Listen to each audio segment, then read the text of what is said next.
Yung pag-appear ko sa Senate ay may reward na 500,000 na ibinigay nila sa akin. Oh my goodness. Grabe, ang laki ng pera ang ibinigay. 500,000 kapalit na kanyang pag-appear doon sa Senate hearing. So, grabe ang laki ng pera na natanggap pala nitong si testigo nila, no, na binayaran naman ni Senator Risa. Imagine, 500,000 is, kung ikaw yung tao na walang pera, talagang kakagatin mo tong offer sa'yo, di ba? Grabe. At dagdag na 500,000 nang isinama ko si Sara Duterte at si dating Pangulong Duterte. So 1 million po lahat ang binigay sa Grabe mga chika. Total po na binigay sa kanya ay umaabot ng halos 1 milyong piso yung binigay sa kanya para lang kumanta, para magsalita ng hindi naman ginawa ng mga taong idinadamay niya doon, dawit niya doon sa hearing ni Senator Risa doon sa Senado. Grabe. akin. Isang linggo before ang Senate hearing noong February 19, 2024, pinatira ako sa isang condo kung saan ako ay biniriefing at tinuruan tungkol sa mga dapat na isasagot ko sa tanong ni Senador Risa. So sa araw ng hearing, umiyak ako dahil sa konsensya habang binabasa ko yung script na alam ko naman na hindi totoo. Diba? Grabe, may pa-script pa talaga itong mga ngag na ito. Grabe mga chika, no? May pa-script pa talaga silang ginawa para dito basahin itong testigo umano na laban kay Pastor Apollo Kibuloy. So dito makita mo talaga kung gaano ka mga hudas itong mga taong ito no? Grabe, akalain mo, tatakbo pa bilang presidente, no? Handa na daw siyang tumakbo bilang presidente sa taong 2028, no? Nagpapakita na.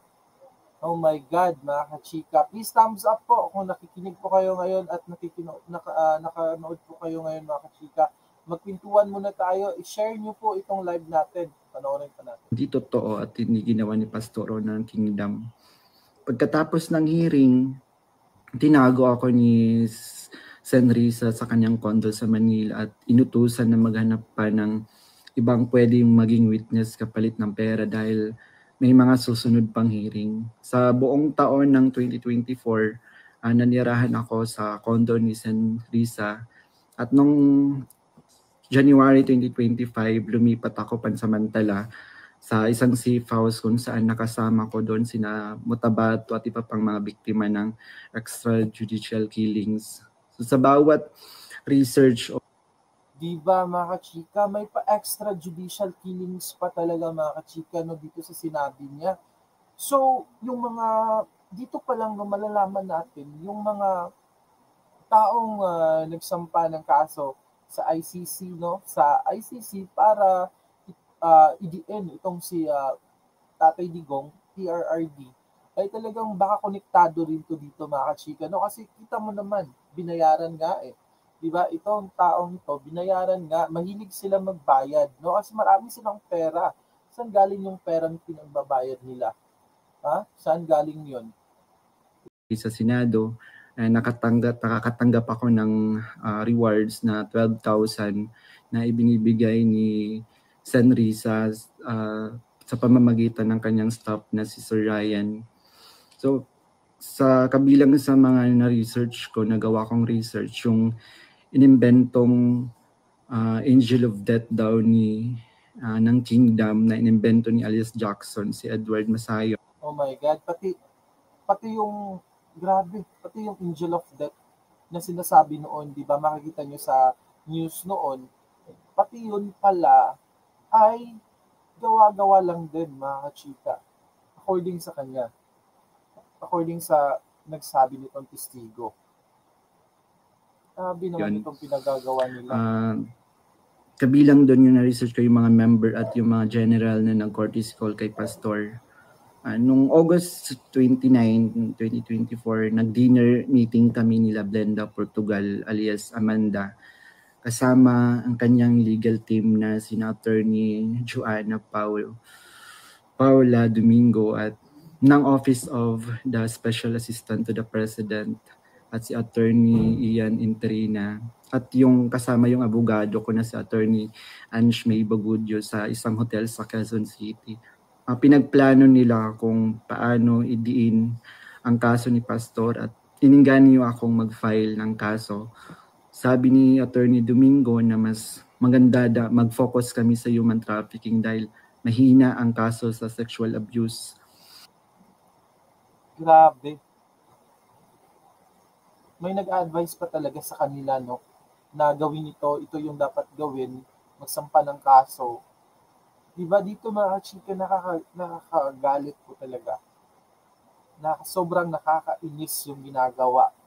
Ito, Senator Risa, plano mo pang tumakbo sa 2028. Ngayon sirang-sira na yung pangalan mo dahil sa lumabas na testigo na ito. Diba? Grabe. Grabe po. Sabi pa ni Attorney Domingo na matalik siya na kaibigan ni Attorney Pearl Angelica Nada na dating abogado ng Kingdom at dating namuno sa Jose Maria College.